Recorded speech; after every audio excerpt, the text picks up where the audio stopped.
You will not believe what just happened at Michigan International Speedway. Watch what happened just a few moments ago. These are the first 4 cars. That's Alex Barron in under Sam Hornish. The 10 car is Scheckter, and the 9 car is Dixon. Scheckter up high, and Barron through turn number 3. Touch wheels. Scheckter keeps it off the wall. Barron spins, but not only does he not hit anything, he gets the car going in the right direction. You're finally rolling at speed.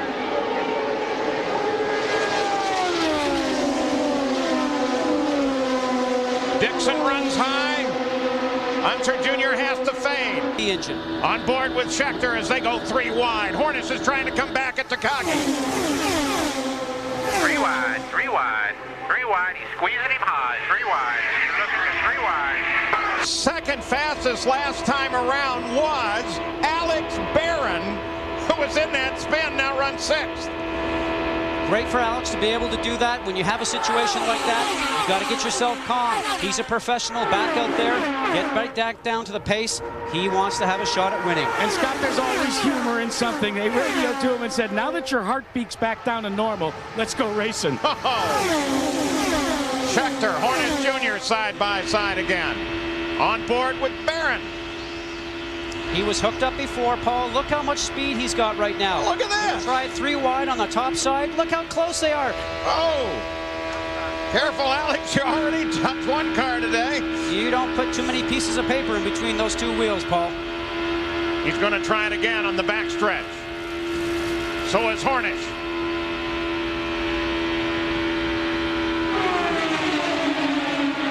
There's your top 4. We've been running it better than 217 miles an hour in the Firestone Indy 400. We're now in the closing laps of what has been a great race and is just getting better as Alex Barron gets his nose ahead. Hornish. Scheckter has got the lead. Takagi comes under Hornish. Well, now it's Toyota Power running the top 3. Hornish trying to stay with the lead. Tony Kanaan, by the way, has been in and out of the pits, just came in again. Obviously, his day is fading, but they're trying to do what they can with championship points for him, but he's 12 points behind, or 12 laps behind the lead. Now on board Hornish.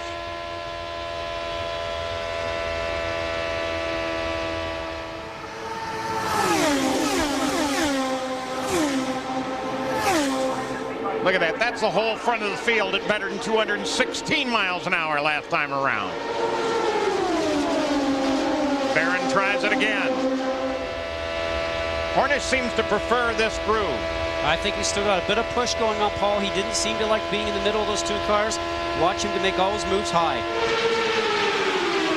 High is where he goes. Barron's in the middle. Scheckter is low. Scott Sharp gets to see all 3 ahead.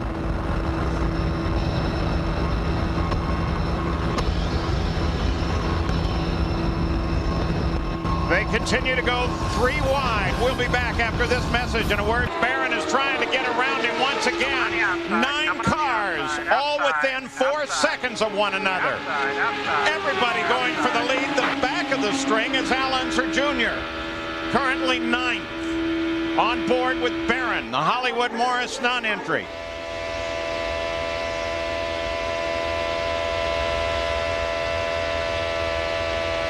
Pitch. Barron looks to get a little bit of a draft off of him. These guys are not going to take their foot off the throttle. Hornish, the 2-time and defending series champion. Barron won a year ago at Nashville, Tennessee. By the way, the 14 car of Voigt IV had a long stop in the pits. They had a gear problem. They've repaired it. Now let's have our pit guys bring us up to speed on what the leaders are doing. They like their chances. In fact, they said it's all about drafting right now, but they don't want to show their hand until there are just 5 laps to go. In the draft, Sharp was the fastest last time around at 219 miles an hour. First and second. Still there. You got him. He's clear behind.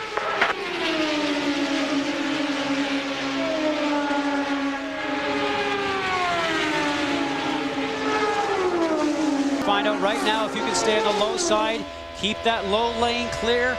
Just for much from him. His teammate Helio Castroneves out early, but look at the Farron. He's right at the back of this group.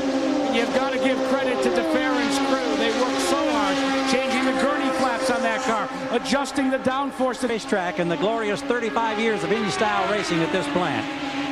0.8 of a second from the front. Back to DeFerrin in 6th. Now, Paul, the thing for DeFerrin right now, who's second in the championship, he knows he's going to leave here today probably with the points lead. So does he risk it, get involved? He's right in there doing everything he can.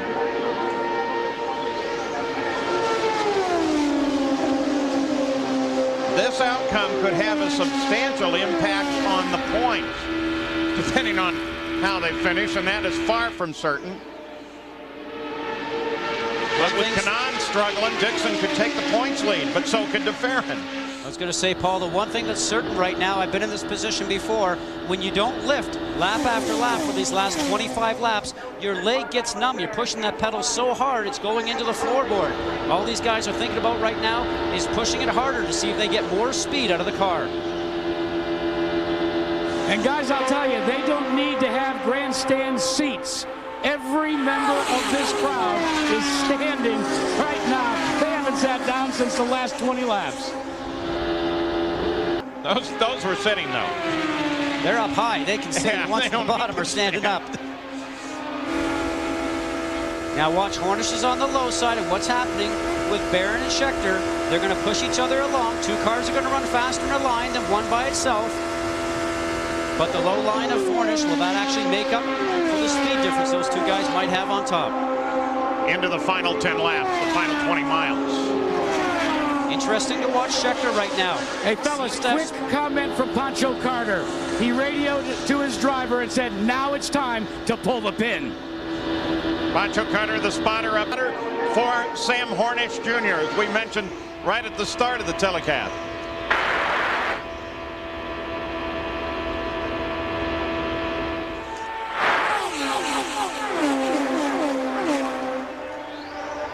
There's the lead, all of them. The first 7 right there, and one small error could actually bring that whole pack together. All these guys know that they have to keep smooth, they have to play smart. As Brian Barnhart said, we've said it before, you have to have respect for each other, but when we get down those last 5 laps, Paul, these guys are going to try just about anything.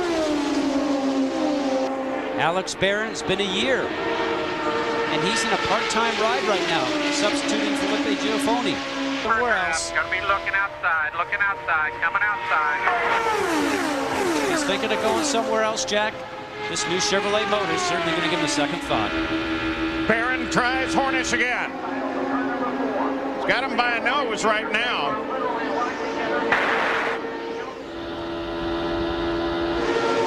Last year, 25 lead changes. We've had 27 thus far. 6 to go. See how smart Sam's playing at Paul right now? He knows that those guys can run high in the top, but will they have the speed to be able to go around the outside of him on the turns? As long as he's low, he's probably in the best spot he could be. A second and a half, first through 7.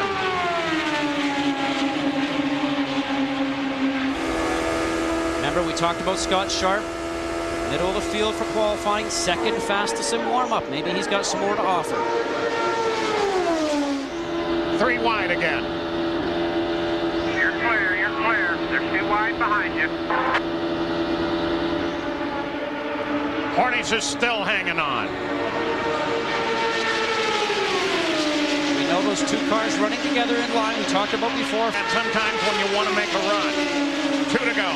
Not with 2 to go right now. Coming down to get the white flag this time. White flag. The guy that's got a shot at it right now is Barron, and he knows it, but he's searching. He doesn't know what to do. Look where Sam is in the white line. Looking. Sam Hornish, brand new Chevrolet Gen 4 engine being chased by Toyotas. A Barron, Scheckter, Sharp, Dixon, and Takagi. Honda is A. Here we go. They go side by side into 3. Outside. Coming for the line, coming for the flag. Hornish has got him by a nose, but Barron now pushes ahead. Barron takes it. Barron takes the win from second place. Line will be back in just a moment.